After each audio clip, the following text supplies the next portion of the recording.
Ben, je vais vous dire un truc, j'ai l'honnêteté de vous dire, je ne suis pas musulman, c'est pas à moi de le dire, mais par contre, nous, qui ne sommes pas là pour manipuler les musulmans, enfin, parce qu'on ne les prend pas tant que ça pour des cons, ils ne sont pas si faciles à manipuler, par contre, ceux qui disent ça, c'est parce qu'ils pensent qu'on veut faire comme eux.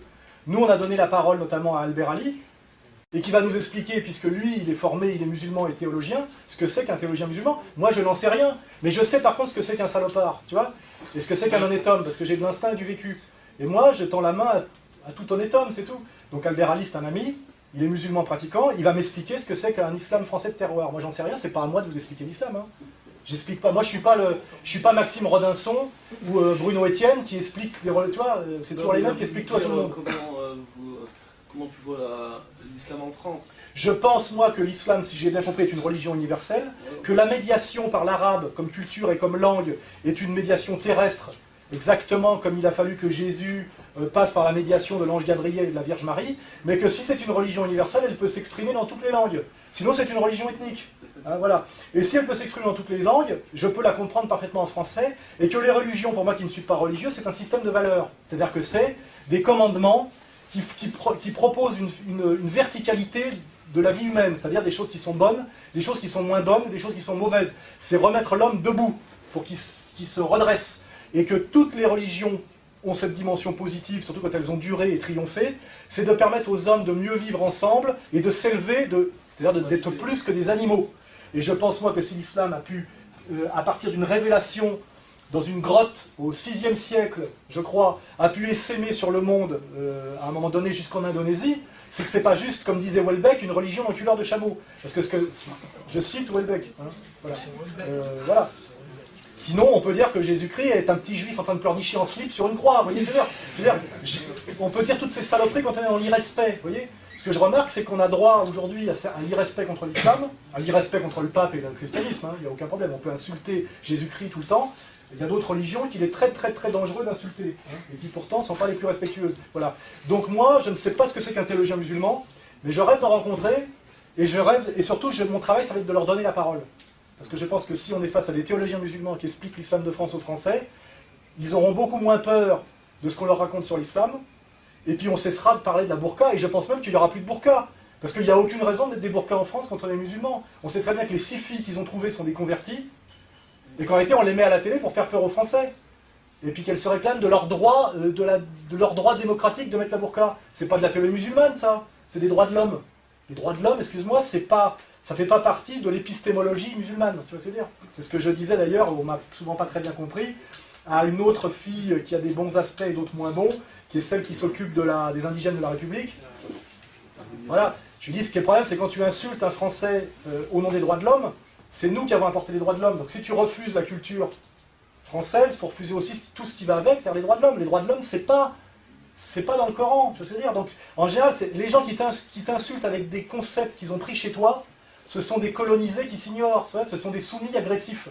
Soit on est soumis et on est docile, soit on est insoumis et on s'insoumet totalement.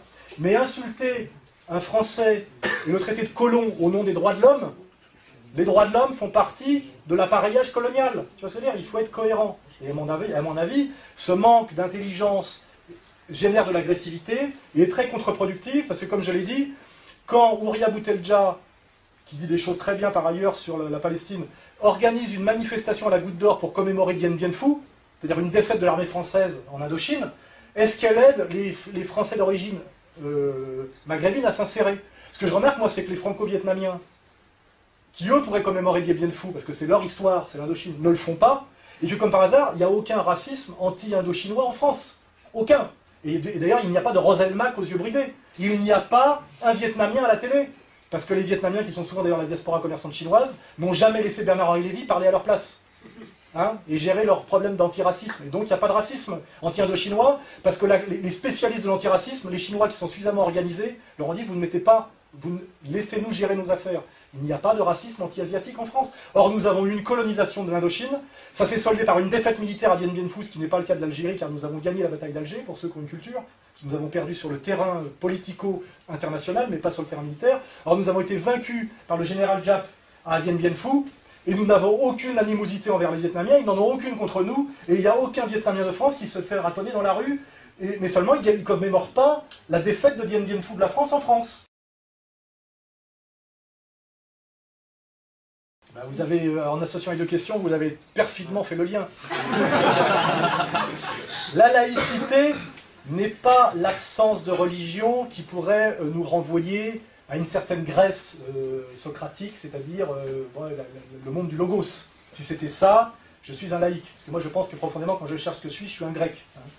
Aristote, Platon, qui après a donné chez nous Pascal, avec du christianisme dedans, voilà, je sais quelle est mon histoire. Ce qu'on appelle aujourd'hui la laïcité, c'est en fait la religion de la République. Je dis que c'est une religion au sens que c'est une foi hystérique et violente, et quand on voit Mélenchon parler, on se rend compte que c'est le plus agressif de tous.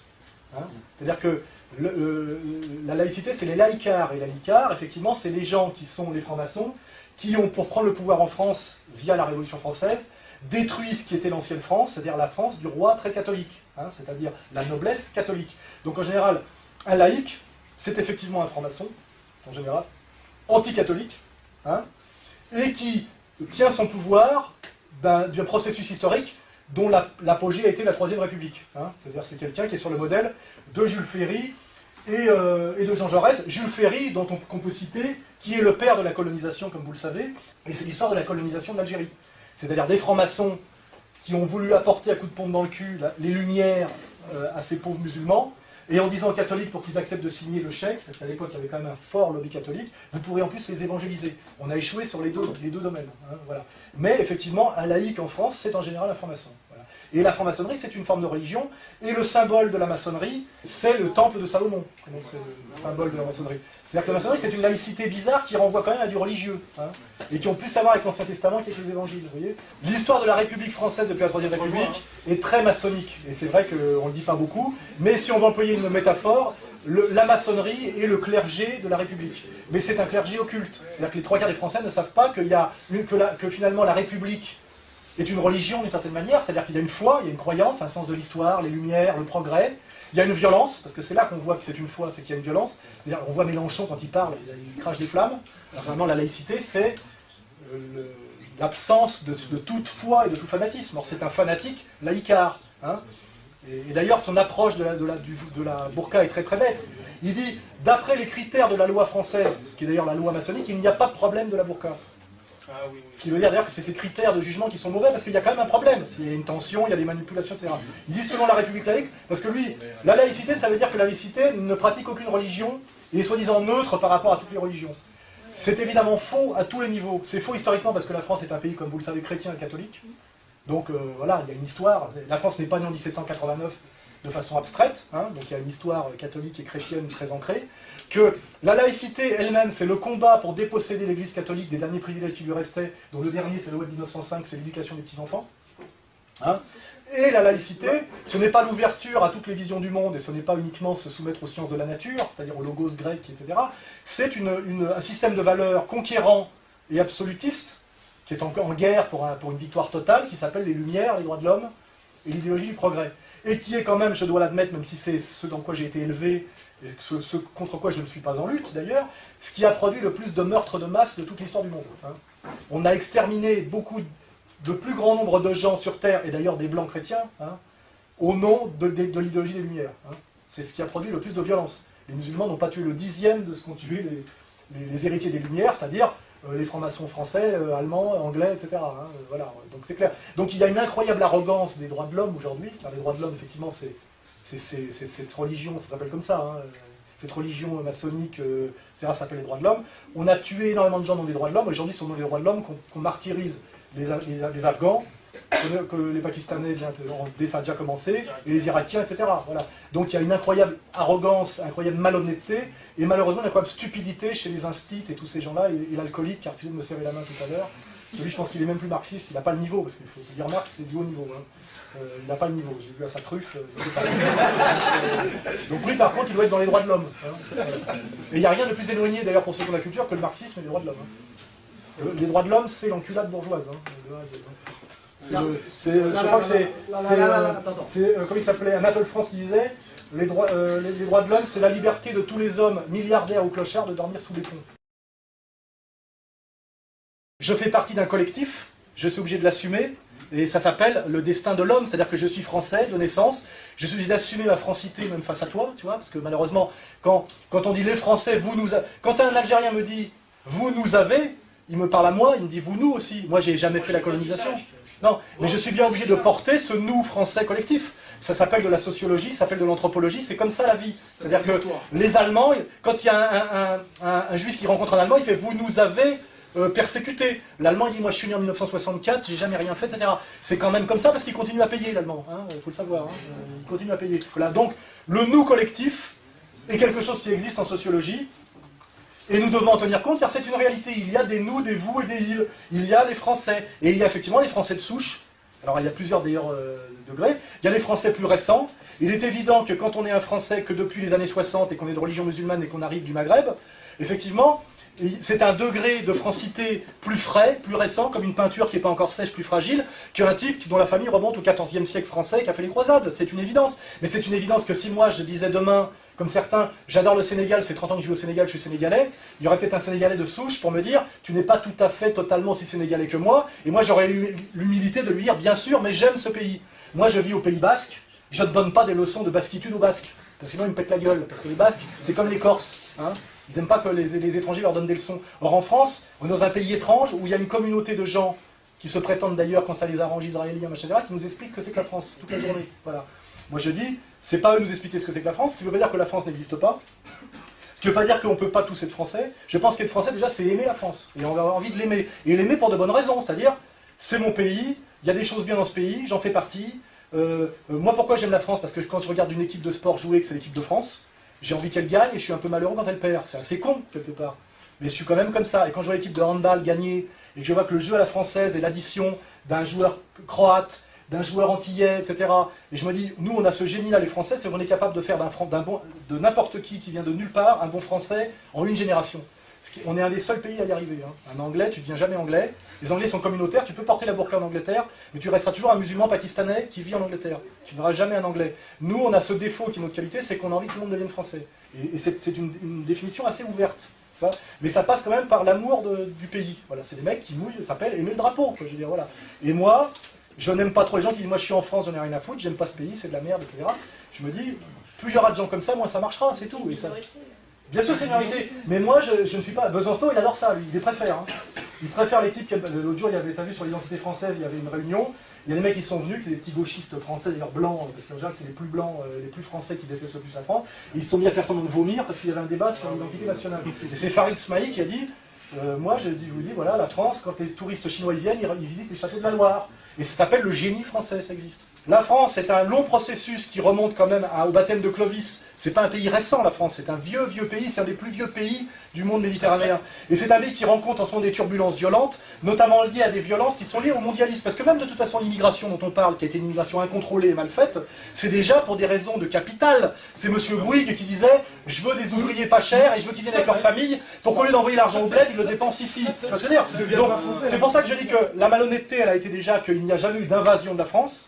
Il y a eu un projet patronal, donc jamais choisi par le peuple, mais par les gens, pour des raisons d'argent, et aussi pour des raisons de domination. Parce que malheureusement, on le voit, un peuple métissé est beaucoup plus facile à dominer qu'un peuple ethniquement cohérent. Le vrai problème du métissage, qui est un processus de destruction, il faut le savoir, car le métissage, ce n'est pas le meilleur du Maghreb qui s'allie au meilleur de la France, c'est la destruction de la culture française, de la culture maghrébine, par le mondialisme.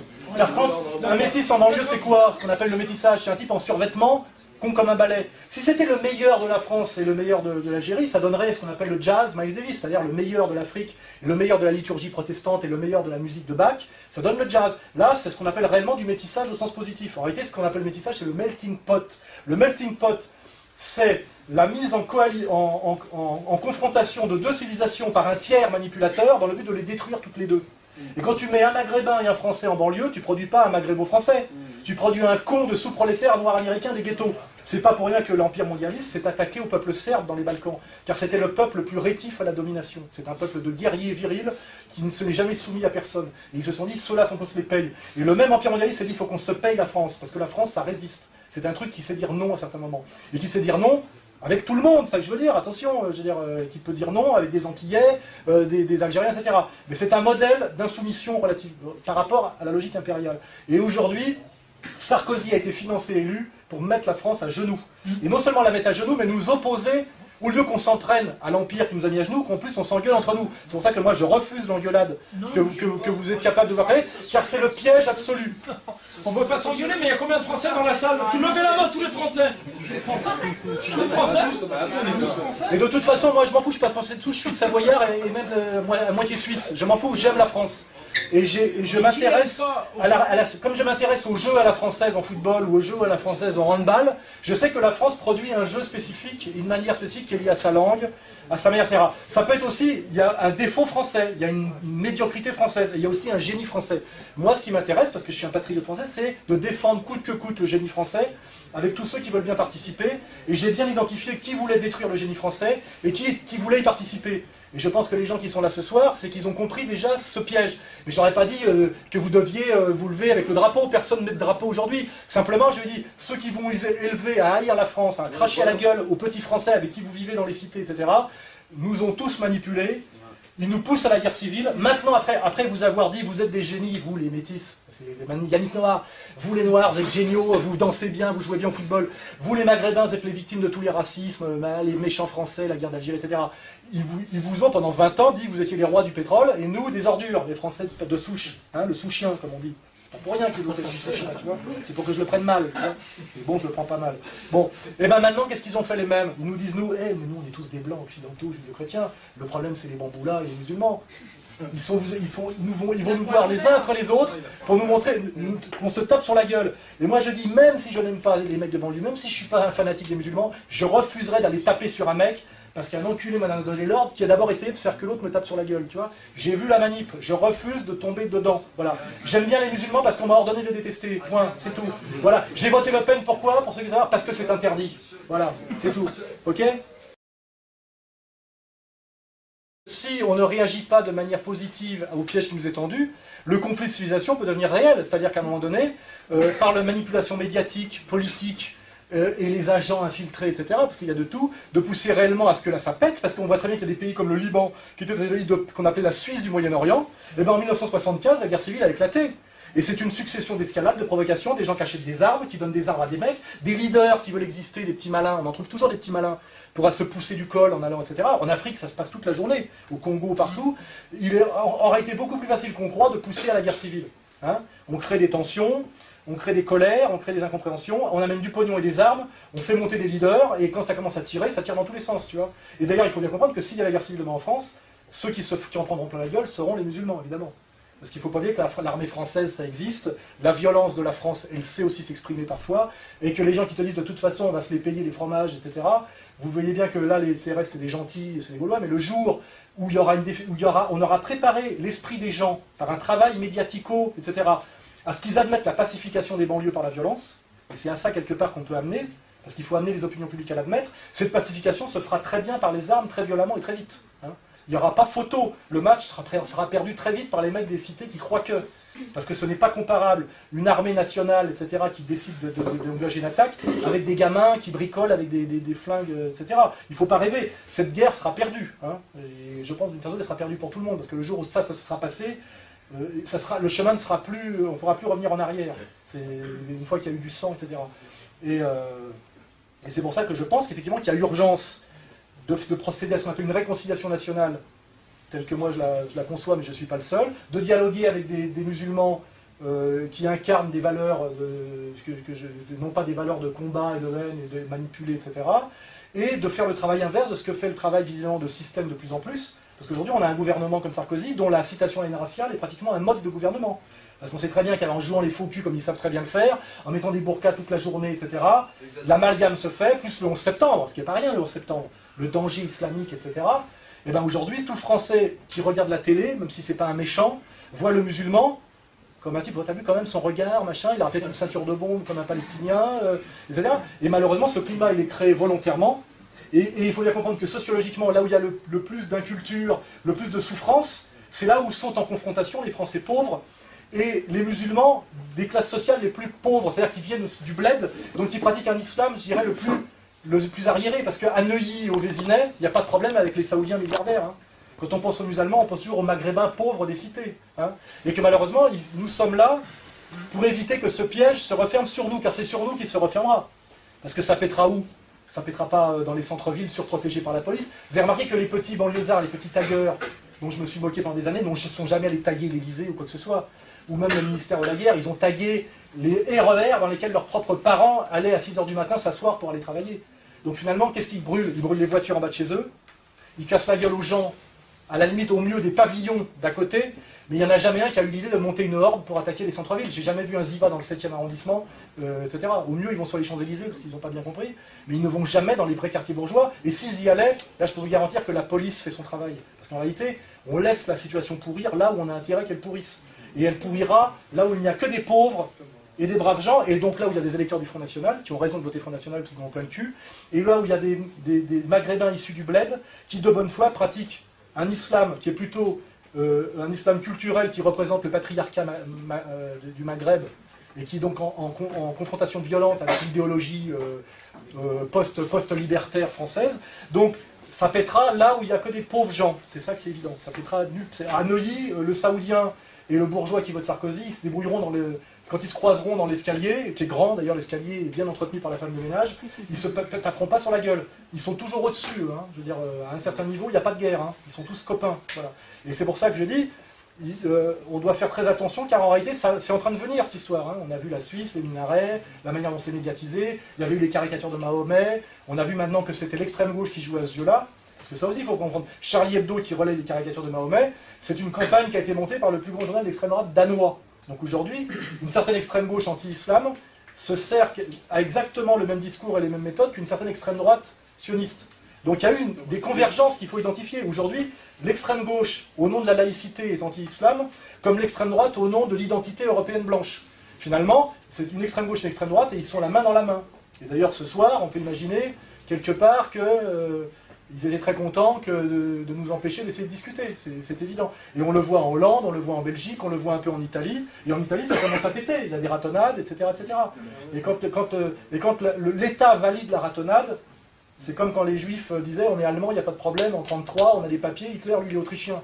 Quand à un moment donné, parce que ça aussi c'est ce jeu de pareil avec Ramadan pour discuter, lui il dit je veux la loi, l'application de la loi. Mais la loi c'est pas la loi coranique, c'est la loi, comme on le sait, républicaine, c'est la ratification d'un rapport de force. Les lois, elles changent. Donc le jour où il faudra une loi pour qu'on ait le droit de tirer à vue sur les musulmans, ils la font voter, elle sera votée. Comme on a fait voter, même Maastricht, c'est repassé par Lisbonne. Il faut bien que vous compreniez ça, la loi ne protège de rien, et les papiers, quand tu vas au commissariat montrer que tu es français avec des papiers, que c'est les flics qui ont ordre de t'arrêter, de te déporter, tu vas pas au commissariat pour montrer tes papiers. Tu vois ce que je veux dire? Il n'y a plus de papiers. Donc ça veut dire qu'à un moment donné, toutes ces espèces de fausses protections, qui sont aussi des connards, j'aime pas aussi les mélangeants, il n'y a pas de problème, de toute façon on est tous français, on a des papiers. Bien sûr qu'il y a un problème. On a très bien compris que les papiers, c'est pas la nationalité, qu'il y a des tensions. La burqa, il n'y a pas de problème, parce que dans l'espace public, on a le droit de s'habiller comme on veut. Bien sûr qu'en théorie, oui, la loi dit ça, on a le droit de porter une burqa, comme si on a le droit de porter une tenue de carnaval. Mais t'as bien vu qu'ils vont faire passer une loi, et elle va passer, elle est déjà passée d'ailleurs, c'est décidé, ça marginalise et ça diabolise les musulmans, ça les pousse à se radicaliser, les femmes vont exprès mettre des burqas pour dire on vous emmerde, vous nous faites chier, il y aura les caméras de journalistes à la gamelle pour bien le montrer, ça fait monter la tension entre Français et musulmans, ça montre que c'est impossible, inconciliable l'islam et la France, que Soral c'est un con, un naïf manipulé par les musulmans ou payé par un Ahmadinejad, j'entends déjà ça toute la journée. Voilà. Et donc, si tu veux, c'est pour ça qu'on doit être hyper balèze dans la fraternité, parce qu'ils adorent qu'on s'engueule, les autres. Hein. Et je peux dire que je suis même étonné ce soir qu'il n'y ait pas un salafiste qui commence à me sortir des phrases en... Parce que j'en ai déjà eu, le mec voilà, qui t'explique en gros que je suis un vendu, parce que je veux qu'il y ait un islam en France, et voilà, enfin tu vois, le mec... Parce que le meilleur allié, quelque part aussi, de ceux qui veulent nous faire l'impôt, quelque part, c'est... Bon, on va dire l'islamo-soumis, ça existe, hein, l'islamo-soumis, en Égypte on le voit bien en ce moment, et puis aussi l'islamisme radical. Ça aussi, et comme par hasard, d'ailleurs, c'est lié au wahhabisme, etc. On voit bien que le pouvoir aime bien mettre en scène, d'ailleurs en ce moment ils cherchent des filles à burqa qui disent il n'est pas question que j'enlève, enfin il faut aller les chercher quand même, hein, mais ils adorent ça. Et puis les journalistes disent, oui, mais on défend leur liberté d'expression, etc. Le but, c'est de faire monter la tension, de faire peur aux Français, de dire, vous voyez bien les musulmans, mais enfin, c'est impossible, Français musulmans, ça n'a rien à voir, etc. Et jamais on vous montrera tous ces musulmans que je rencontre, qui sont des Français, qui ont bac plus 8, qui pratiquent un islam sincère et discret, et qui leur permet d'ailleurs, qui leur a permis de sortir de tous les pièges que leur avait tendus la soi-disant immigration géniale de la France, parce que la vérité sociologique, c'est que ceux qui s'en sortent le mieux en France, issus des quartiers, sont les musulmans. Il est en train d'émerger de l'islam de France une bourgeoisie.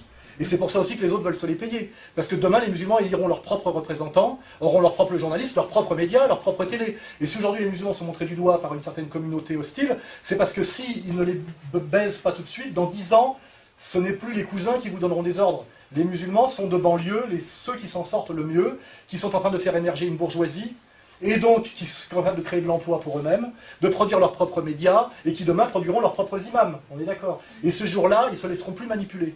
Et le jour où ils ne sont plus manipulés, il y en a qui s'inquiètent, parce qu'ils aimaient bien pousser le français de souche contre le musulman. Et ça se joue en ce moment. Ça se joue en ce moment, parce que dans 10 ans, vous aurez gagné. Plus personne, ça sera comme les Vietnamiens, plus personne vous expliquera ce que c'est que l'histoire de la colonisation, comment on doit comprendre le Coran, qui est-ce qu'on invite à la télé, parce qu'on a bien vu quand même que on vérifie qu'une communauté est dominée, parce que c'est jamais elle qui choisit qui elle va envoyer à la télé pour parler en son nom. Hein.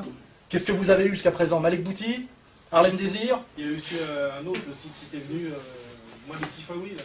Oui, d'accord. Jamais vous n'avez eu droit à avoir un représentant. Le seul qui tient à peu près la route, c'est Tariq Ramadan. Malheureusement, il est égyptien suisse, il n'est pas français. Il y a 6 ou 7 millions de Français musulmans, tu l'as dit. On ne peut pas trouver un Français musulman pour parler de ce que c'est que l'islam à la télé. Jamais il y en a eu. C'est ce que je suis en train de dire. Oui, voilà. Combien de temps vous allez tolérer ça encore? Et je pense que plus cette communauté musulmane se structurera de manière intelligente, il comprendra qui sont ses ennemis et arrêtera de tomber dans les pièges de déclaration de guerre à la France de souche, etc. Ce que malheureusement fait beaucoup Ouria Boutelja, qui a un pied dans le trotskisme et un pied dans le FLN, parce que je sais exactement pourquoi elle fait ça, parce que si elle ne faisait pas ça, elle ne passerait pas à la télé. Mais malheureusement, elle fait du tort aux gens qu'elle prétend défendre. Parce que quand on commémore la défaite de Dien Bien Phu à la Goutte d'Or, alors que les Vietnamiens, eux, ne la commémorent pas, tu vois, les Français, ils voient... Est-ce qu'elle a conscience de ce qu'elle fait en fait? Il faut lui poser la question à elle. Ouais, à moitié-moitié. Qu'est-ce que Besançon a conscience? Ah si, non mais Besançon, oui. Non mais d'accord, mais Ouria, j'ai essayé de lui... J'ai parlé déjà avec elle, je dis, mais est-ce que franchement tu crois que c'est pas contre-productif ce que tu fais, tu vois, de traiter les Français de sous-chiens? Sa réponse, c'est... elle répond pas. Voilà. Mais, voilà. Mais c'est ça, j'ai dit, il y a moyen de faire mieux, quoi, voilà. Mais c'est pas moi qui vais le faire, moi je ne vais pas vous expliquer ce que c'est que l'islam, et c'est pas moi qui vais choisir votre représentant. Mais je verrai bien le jour où je vois un type qui représente les musulmans de France, et qui a le niveau. Je me dis, enfin, un mec qui a le niveau. Pour l'instant, je vois qu'on n'en est pas là, et je sais pourquoi on n'en est pas là, parce que c'est pas vous qui les choisissez, les représentants. Alors à un moment donné, il va enfin falloir que vous passiez de l'indigénat au respect. Parce que le maire là, de Vaux-en-Velin, il vous traite comme de la merde. Hein. Ce soir, il vous a interdit de discuter avec moi. Pourquoi vous êtes en difficulté aujourd'hui? Je vais finir là-dessus. Parce que on vous a tellement appris à dire merde à la France, par le rap, le machin, on amalgame tout hein, aujourd'hui. Le mec il dit un arabe, un noir, un machin, pour eux ils appellent ça les boucaques, n'importe quoi, enfin les banlieues. Ils mélangent les Antillais, les Africains, les animistes, les musulmans, les Marocains, les Algériens, ils en ont rien à foutre. Pour eux c'est le peuple des banlieues, hein, vous êtes gris, voilà. Et c'est le gris, mais oui c'est comme ça, le gris c'est celui qui a dit la France c'est de la merde, je la baise, tu vois, nique ta mère. Et les Français malheureusement ils ont entendu ça pendant 20 ans. Et tous ceux qui n'ont pas dit ça, on leur a jamais donné la parole. Mais par contre, un Joe Star, on lui a donné le micro toutes les semaines. Donc on a une pente à remonter. Vous, pour que les Français comprennent que vous n'êtes pas simplement des gris qui disaient « je nique la France », et moi, pour qu'on ne me traite pas de traître, quand je dis aux Français de souche, je connais des tas de types de banlieues qui sont des mecs super, c'est des super Français, c'est une chance. Effectivement, c'est une chance pour la France, ceux-là. Parce qu'ils ont vraiment envie, en plus, de tout défoncer, comme tu le disais. Ils ont envie de bosser, ils sont malins, ils ont de l'énergie, c'est des forces vives. Leur filer le RMI et le chichon, c'est pas la bonne solution. Mais pour ça, il faut qu'on le fasse ensemble. Parce que sinon, moi, on me traite de traître et de naïf ou de vendu. Enfin, toi, on dit, vous êtes un naïf ou un vendu. Et puis quand j'ai dit, mais non, il y a lui, il dit, oui, mais lui, c'est un marginal, lui, il est bien, mais les autres, non, tu vois. Donc, effectivement, c'est un travail qu'on ne peut faire qu'ensemble, où chacun fait sa part de boulot, mais que si on ne le fait pas ensemble, fraternellement, dans un respect qui n'est pas non plus une soumission ni d'un côté ni de l'autre, on l'aura tous dans le baba. Chaque fois que je fais des réunions comme ça, bon là c'était sur l'islam, mais de toute façon on arrive souvent à ce sujet-là, voilà. Et moi j'ai un public assez mixte, on va dire, ça se passe toujours très bien, parce que même s'il y a 2-3 fois, tu vois, un petit truc, il n'y a jamais eu de bagarre. Et moi j'ai fait des réunions Front National, les banlieues, ça se passe très bien quand on peut parler en direct. L'autre problème, c'est toujours les manipulations.